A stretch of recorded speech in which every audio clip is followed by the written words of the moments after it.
గాంధీ భవన్లో Congress manifesto committee సమావేశం కొనసాగుతోంది. మంత్రి శ్రీధర్ బాబు అధ్యక్షతన జరుగుతున్న మీటింగ్కు AICC incharge Devdas Munshi, AICC professional Congress chairman Praveen Chakravarthy, రాష్ట్ర మంత్రి కోమటిరెడ్డి వెంకటరెడ్డి, ఏఐసీసీ కార్యదర్శులు Rohit Chaudhary, Mansoor Alikhan, MLC, PCC working president Mahesh Kumar Goud, manifesto committee సభ్యులు హాజరయ్యారు. పార్లమెంట్ ఎన్నికల టైంలో అన్ని రాష్ట్రాల్లో పర్యటించి అభిప్రాయ సేకరణ చేస్తున్నారు ఏఐసీసీ నేతలు. మరిన్ని డీటెయిల్స్ కంచి రాజు అందిస్తారు. రాజు, కాంగ్రెస్ మీటింగ్ అప్డేట్స్ ఏంటి?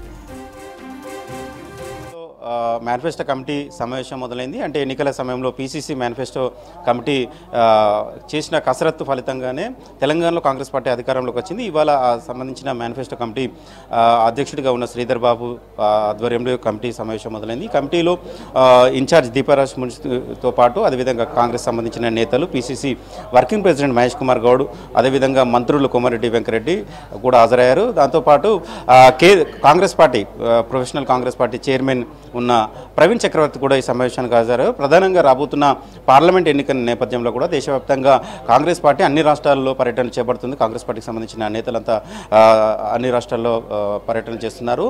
మొన్న రీసెంట్గా తెలంగాణలో కాంగ్రెస్ పార్టీ అధికారంలోకి రావడానికి కీలక పాత్ర పోషించిన మేనిఫెస్టో ఏ విధంగా రూపొందించారో దానిపైన డిస్కస్ చేశారు. ఎందుకంటే లోక్సభ ఎన్నికల నేపథ్యంలో జాతీయ స్థాయిలో కాంగ్రెస్ పార్టీ కూడా ఒక మేనిఫెస్టోను కూడా రూపొందించాలని భావిస్తుంది. అందుకు దానికి సంబంధించిన చైర్మన్గా చిదంబరం, మాజీ కేంద్ర మంత్రి చిదంబరం కూడా ఉన్నారు. సో దానికి సంబంధించిన ఒక కసరత్తు జరుగుతుంది. అందులో భాగంగానే తెలంగాణ రాష్ట్రానికి వచ్చినట్టు తెలుస్తుంది. మనతోని PCC working president Mahesh Kumar Goud ఉన్నారు. ఆయన నిన్న ఎమ్మెల్యేల కోటలో ఎమ్మెల్సీగా కూడా ఎన్నికయ్యారు.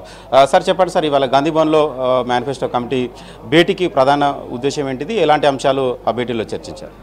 గత అసెంబ్లీ ఎన్నికల్లో శ్రీధర్ బాబు గారి అధ్యక్షతన మేనిఫెస్టో కమిటీ చాలా లోతుగా కసరత్తు చేసి చాలా వరకు జిల్లాలు తిరిగి ప్రజల నుంచి వచ్చినటువంటి స్పందనని, ప్రజల నుంచి వచ్చినటువంటి సలహాలు, సూచనలు తీసుకొని మేనిఫెస్టో రూపొందించడం జరిగింది. 6 గ్యారెంటీలు కూడా మేనిఫెస్టోలో భాగమే. మేము ఎన్నికలకు ముందు అసెంబ్లీ ఎన్నికలు తీసుకొచ్చినటువంటి మేనిఫెస్టోని రాష్ట్ర ప్రజలు నమ్మినారు. వారు నమ్మినారు కాబట్టి కాంగ్రెస్ పార్టీ ఇప్పుడు అధికారంలోకి వచ్చింది. సో ఆ మేనిఫెస్టో గత ఎన్నికల్లో మేము అధికారులు రావడానికి శ్రీధర్ బాబు గారు అధ్యక్షతన జరిగినటువంటి మేనిఫెస్టో రూపకల్పన చాలా దోహదపడ్డది. ఇవాళ పార్లమెంట్ ఎన్నికలు కూడా అసెంబ్లీలో ఏ విధంగా అయితే ప్రజలు మాకు నమ్మి ఓటేసినారో, మేము ఏ విధంగా అధికారంలోకి వచ్చినామో అదే రకంగా రేపు కేంద్రంలో కాంగ్రెస్ పార్టీ అధికారులు రావాల్సిన అవసరం ఉన్న దృష్ట్యా దానికి దోహదపడేందుకు తెలంగాణలో ఉన్నటువంటి 17కి 17 స్థానాలు గెలుచుకుంటాము. ఈ 17 స్థానాలు గెలుచుకొని రాహుల్ గాంధీ గారికి కానుక ఇస్తాం. ఈ 17 రేపు దేశంలో కాంగ్రెస్ పార్టీ అధికారం రావడానికి ఉపయోగపడేటువంటి అవకాశం ఉంది. కాబట్టి తెలంగాణ రాష్ట్రంలో పార్లమెంట్ ఎన్నికల్ని ప్రతిష్టాత్మకంగా తీసుకున్నాం. ముఖ్యమంత్రి గారు, డిప్యూటీ ముఖ్యమంత్రి గారు, మా ఇన్ఛార్జ్ దీపాదాస్ మున్షి గారు దీని మీద ప్రత్యేక శ్రద్ధ పెట్టినారు. ఇవాళ అందుకే శ్రీధర్ బాబు అధ్యక్షన మీటింగ్ జరుగుతూ ఉంది. రేపటి రోజున పార్లమెంట్లో ఎన్నికలకి అనుసరించాల్సిన వ్యూహం, కేంద్రంలో ఇచ్చిన మేనిఫెస్టో కమిటీతో పాటు రాష్ట్రానికి అవసరమైనటువంటి కొన్ని అంశాలని కేంద్రం తీసుకొచ్చే మేనిఫెస్టో కమిటీలో పొందుపరిచి తద్వారా తెలంగాణకి రావాల్సిన ప్రాజెక్టులు కేంద్ర ప్రభుత్వం తీసుకురావచ్చే విధంగా మా ప్రయత్నం ఉంటుంది. ఇవాళ జరిగిన సమావేశంలో ప్రధానంగా పార్లమెంట్ ఎన్నికల నేపథ్యంలో రూపుదిద్దుకోబోతున్న మేనిఫెస్టోకి సంబంధించి తెలంగాణ నుంచి వెళ్ళి ఎలాంటి అంశాలు మేనిఫెస్టో ఉండాలని మీ అభిప్రాయం వ్యక్తం చేశారు. అంటే తెలంగాణ ఇచ్చిన పార్టీగా కాంగ్రెస్ చెప్తూ వస్తుంది. మరి ఇప్పుడు తెలంగాణలో కూడా అధికారంలోకి వచ్చింది. విభజన చట్టంలోని హామీలను కావచ్చు, అదేవిధంగా మరేమన్నా ఇతర అంశాలు ఏమన్నా ఇవాళ చర్చలోకి వచ్చాయి? సో అందుకే ఇవాళ జరిగే మీటింగ్కి ప్రాముఖ్యత ఎందుకంటే ప్రవీణ్ చక్రవర్తి గారు, మా strategy and analytic department chairman గారు వచ్చినారు.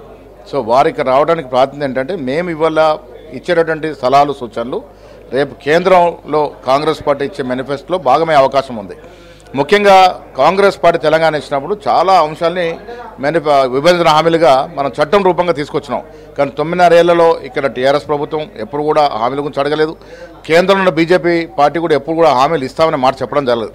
సో ఇవాళ పొందుపరిచే మేనిఫెస్టో ప్రాంతం ఎందుకంటే ఆనాడు కేంద్రం బిల్లు రూపంలో, చట్టం రూపంలో తీసుకొచ్చినటువంటి అంశాలని ఈ మేనిఫెస్టో కమిటీలో పెట్టబెట్టే అవకాశం ఉంది. తద్వారా తెలంగాణ రాష్ట్రానికి వచ్చే రోజుల్లో లాభం చేకూర్చే అవకాశం ఉంది. అంటే ఇలాంటి అంశాలు ప్రధానంగా ఈ అంశాలు చర్చించినామని ఏమైనా చెప్పదలిచే అంశాలు ఏమైనా ఉన్నాయా? జరుగుతూ ఉన్నాయి. ఇంకా మీటింగ్ అవుతే కానీ తెలియదు. చాలా అంశాల మీద చర్చ జరుగుతూ ఉంది. చాలా ఇన్పుట్ సభ్యులు ఇస్తూ ఉన్నారు. రేపు కేంద్రం చిదంబరం గారి నేతృత్వంతో తీసుకొచ్చేటువంటి మేనిఫెస్టోలో కూడా ఈ అంశాలన్నీ కూడా భాగం కాబోతూ ఉన్నాయి. అంటే తెలంగాణలో ఏ ఉద్దేశంతోనైతే ఇక్కడ మేనిఫెస్టో కాంగ్రెస్ పార్టీ గెలుపు కోసం పనిచేసిందో దేశవ్యాప్తంగా అలాంటి మేనిఫెస్టోను రూపొందించాలనే లక్ష్యంతోనైతే కాంగ్రెస్ పార్టీ ఉన్నదని భావిస్తున్నారు. డెఫినెట్గా ప్రవీణ్ చక్రవర్తి గారు వచ్చినారు. మేము ఇచ్చేటువంటి అంశాలన్నీ కూడా వారు క్రోడీకరించుకొని అందులో ఏమైనా అవకాశం ఉంటే పొందుపరిచే అవకాశం ఉన్నారు. Thank you. సో మొత్తానికైతే కాంగ్రెస్ పార్టీ తెలంగాణలో అధికారంలోకి రావడానికి మేనిఫెస్టో చాలా కీలకంగా పనిచేసింది. ఇక్కడ 6 గ్యారెంటీలు కావచ్చు, అదేవిధంగా చాలా అంశాలను మేనిఫెస్టోలను పొందుపరిచి ఒక మేనిఫెస్టోని ఇక్కడ విడుదల చేసింది. ఇక్కడ తెలంగాణ ప్రజలు కాంగ్రెస్ వైపు మళ్ళీ కాంగ్రెస్ ప్రభుత్వాన్ని అధికారంలోకి తీసుకొచ్చారు. సో అదేవిధంగా దేశవ్యాప్తంగా కూడా త్వరలో పార్లమెంట్ ఎన్నికలు జరగబోతున్నాయి కాబట్టి అన్ని రాష్ట్రాలలో కూడా ఆయా రాష్ట్రాలకు సంబంధించిన ముఖ్యమైన అంశాలను జాతీయ కాంగ్రెస్ పార్టీ విడుదల చేయబోయే మేనిఫెస్టోలో పొందుపరచాలని భావిస్తుంది. ఇప్పటికే అన్ని రాష్ట్రాలలో పర్యటన కూడా కొనసాగుతున్నాయి. అందులో భాగంగానే తెలంగాణకు ఇవాళ Congress party professional Congress party chairman Praveen Chakravarthy వచ్చినట్టు తెలిసింది. ఆయనతోని ఇక్కడ తెలంగాణకు సంబంధించిన మేనిఫెస్టో కమిటీ భేటీ అయింది. చాలా సుదీర్ఘ అంశాలు చర్చిస్తున్నారు. ఇప్పుడు కూడా ఆ కమిటీ కొనసాగుతుంది. అయితే ప్రధానంగా తెలంగాణ ఏర్పడే సమయంలో అంటే ఉమ్మడి రాష్ట్రం విభజన జరిగిన సమయంలో అప్పుడు ఉన్న కాంగ్రెస్ కేంద్రంలో ఉన్న కాంగ్రెస్ యూపీఏ ప్రభుత్వం కొన్ని విభజన చట్టాలను కూడా రూపొందించింది. తెలంగాణలో ఎలాంటి ప్రాజెక్టులు చేపట్టాలి, ఏవి ఇవ్వాలి అనే దానిపైన కూడా పొందుపరిచింది. కానీ ఇప్పటివరకు అంటే తెలంగాణ ఏర్పడిన 9.5 ఏళ్లలో ప్రజెంట్ ఉన్న మోదీ సర్కారు విభజన చట్టాల హామీలను ఎక్కడ అమలు చేయలేదు, వాటిని విస్మరించింది అనే అంశాలను కూడా లోపల కమిటీ సమావేశంలో చర్చించినట్లు తెలిసింది. దాన్ని మేనిఫెస్టోలో అంటే కాంగ్రెస్ పార్టీ జాతీయ మేనిఫెస్టోలో కూడా వాటిని చేర్చి దాంతోపాటు మరికొన్ని కొత్త అంశాలను కూడా జోడించి మేనిఫెస్టో విడుదల చేస్తే బాగుంటుంది అనేది కూడా చర్చించినట్లు తెలిసింది. సో మొత్తానికైతే తెలంగాణ మేనిఫెస్టోతో పాటు దేశవ్యాప్తంగా అన్ని అంశాలు అన్ని రాష్ట్రాలకు సంబంధించిన అంశాలను క్రోడీకరించుకొని జాతీయ స్థాయిలో ఒక మేనిఫెస్టోను రూపొందించాలనే లక్ష్యంతోనైతే కాంగ్రెస్ జాతీయ నాయకత్వం కావచ్చు, పీసీసీ కావచ్చు భావిస్తుంది. అందులో భాగంగానే వాళ్ళ సమావేశం కొనసాగింది. తెలంగాణలో 17 పార్లమెంట్ స్థానాలను మెజార్టీ స్థానాలను కైవసం చేసుకోవడానికి కాంగ్రెస్ పార్టీ